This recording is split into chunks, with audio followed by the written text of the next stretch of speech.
Welcome to Cartoonist Kayfabe. My name is Jim Rugg. I'm Ed Piskor. Patreon.com/Ed Piskor is where I'm serializing my Red Room comic strips, man. For the early adopters, Jim. And for the lovers of Halloween. Yes, of course. Halloween. The most glorious time of the year. So $3 gets you the whole archive. Every Tuesday I'm putting new strips up there.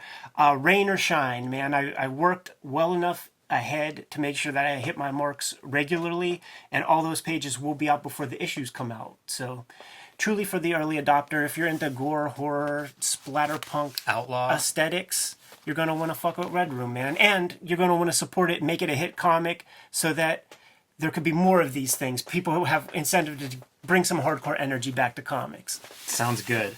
I have Octobriana 1976, the world's first blacklight comic in glorious fluorescent ink. This is available everywhere. It shipped wide this past week, so wherever you buy comics, in person or online, you should be able to pick it up. And it has led to a Teenage Mutant Ninja Turtles blacklight poster. Very Amazing. limited edition. Big Turtles fan, so I was very excited to do that. You can order it from im8bit.com until October 13th, so very limited. If that sounds cool to you, pick it up ASAP. There's a link below the video to that.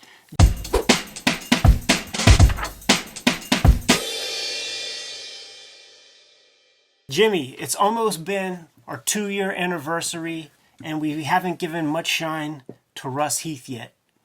I'm excited to dig into this one, Ed. I often talk about the weird 70s comics, and Son of Satan being my favorite example that would be sold on the spinner rack next to Spider-Man. My favorite issue of Son of Satan, issue number 8, drawn by Russ Heath. An absolutely gorgeous comic. Why not? Perfect for this time of year. So I'm excited to dig into this. This is a feast for thine eyes. But I believe this cover, I think, is a Gil Kane cover. And I mostly know it because of this snake-looking monster, feels like Kane. The rest of it, not so much. But I believe that's his signature of GK. Very hard to see in the cross-hatching, but I believe that's what it is. Looks like it got softened up a bit by, I would say, a Filipino inker, maybe an Ernie Chan. Could be, yeah, could be. So with that said, man, I'm ready to dive in. Yes, please. Great figure artist. He's incredible. Probably known for war comics is what I think of with his stuff. Very realistic looking real war comics for sure. But great with black and white and value, great with textures, great with any technical stuff. And this is the last issue of Son of Satan, and we're going to learn this was a fill-in issue. They talk about it in the letters column. It was just kind of sitting there, looked great, and so they wanted to run it before they wrapped up the series. And we'll just dive right in. The story is, it's okay, you know, like he's at odds with his father, Satan. And so the story is sucking him into hell and sort of some trials and tribulations, but really it's an excuse for Russ Heath to draw an incredible visit to hell. And I start with this. I think that's, we've seen lots of hooded figures in comics, really like the way the fabric and everything is handled there. And even the composition of like the black shadow within that, you know, within the white or what would be the negative space of that sheet around there. There's really nicely drawn. Yeah, there's a lot going on here.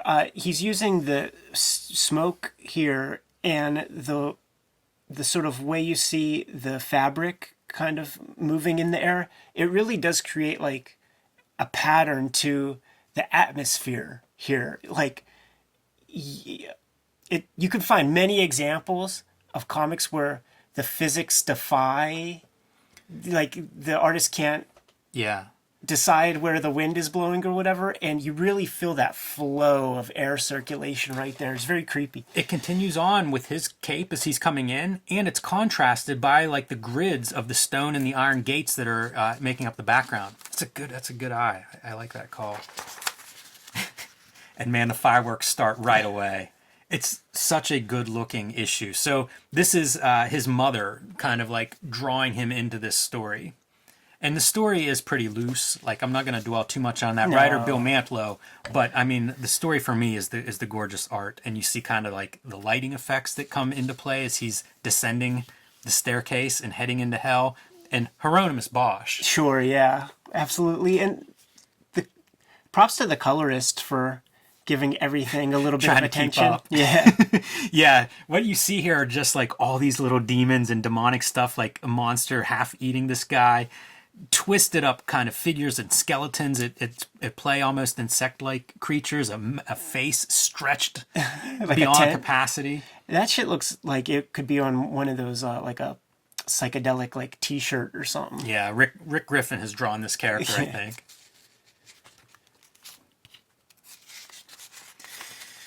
I don't want to spend too much time on ads, but there's a strength and fitness book that they were packing with like Bring on the Bad Guys and Origin and Sons of Origins. Strength and fitness book. You never hear about that one.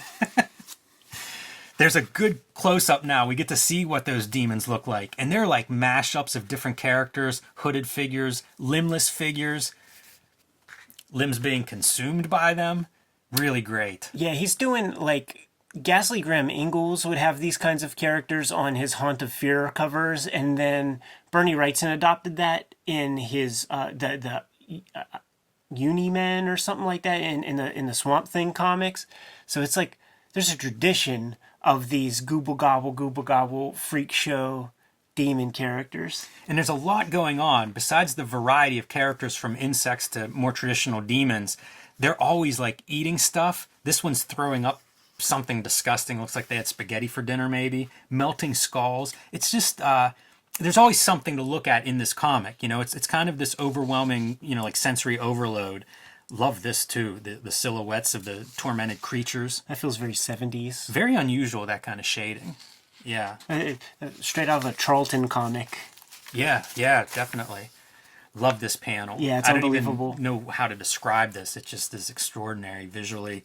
That dog looks like it's kind of almost, we've looked at stuff effects of like stretching on a photocopier. I don't think that's what's done here, but it is this distortion, this like drawing style that's different than the rest that I think adds to it's just off-putting. It's just weird. It's almost surreal. There's a Brian Bolland tightness to this, and his name comes to mind because I'm thinking of like Camelot 3000 era. I thought that too. Yeah. Brian Bolland, and it has to do with like just like the precision of the figure work and certainly the inking, abiding by and sticking to the lighting. Pretty accurate stuff. It's really amazing to go from something like this sort of cartoon distortion to this kind of incredible shading where you just get a glimpse of the face and it's this like scaly green creature in there and there's just enough coming out of that shadow, that hooded shadow. By the way, like the second hooded shadow I have to call out in this story, Russ Heath can draw anything. Yeah. Oh yeah, this is the era of the 17-page comic, wasn't it? Yeah, it was always the continued after the next page where it'd be several pages of these ads. But continuing on with that really fine line work, I think the Bolland Camelot 3000 is a good call. That's definitely something that came to mind with some of this. And you see going almost shades of a romance comic and then twisting into the darkness, the nightmare world of kissing a skeleton, kissing a demon. But it's a whole newsstand shelf of Charlton. From the romance to the off-brand horror. Man, I just love it. All of these little details, like anytime we get a demon shot, they're always spectacular. It's weird that Russ Heath would put this much effort into like an inventory story. I guess he did it in everything. That's just default setting. It's such a throwaway story on one hand, and then it's so memorable because of how he elevated it. That's a really good demonic woman too, I think. And I like the head. Reminds me a little bit of Phantoma or something. Right. I don't think he probably had never even heard of Phantoma, but that's what I see, with the flaming behind the skull. But that emaciated body type, really strong. The way it's twisted, the sort of delicate ink lines for that spinal column. And they're all bangers, man. Like, love this. This is a poster in the 1970s, just this panel. Yeah, we get here, and I have it's shades of Alex Raymond, how Foster energy. Like, this guy is very, very learned. He's incredible, yeah. And again, this isn't what he's really known for. It's amazing that he's able to like pull this out and do this kind of level of work in a genre that I don't know how much other kind of stuff he does like this. Right. Tower of Babel making an appearance, and then when you get into the close-up with the arches, it's just beautiful drawing, like classic kind of drawing. Multiple pages now. This is where they talk about, this being an inventory story, but they wanted to run it before the series ended. Four pages of ads. Goddamn. This page, I don't know what's going on here. Not Russ Heath. Clearly not Russ Heath, right? Yeah. It's inked different. It's very strange. I don't know what this is, but somehow added this filler page and the numbers are printed backwards. So I really don't know what this is. No color on it. That's just it's strange. That's the mystery of this issue.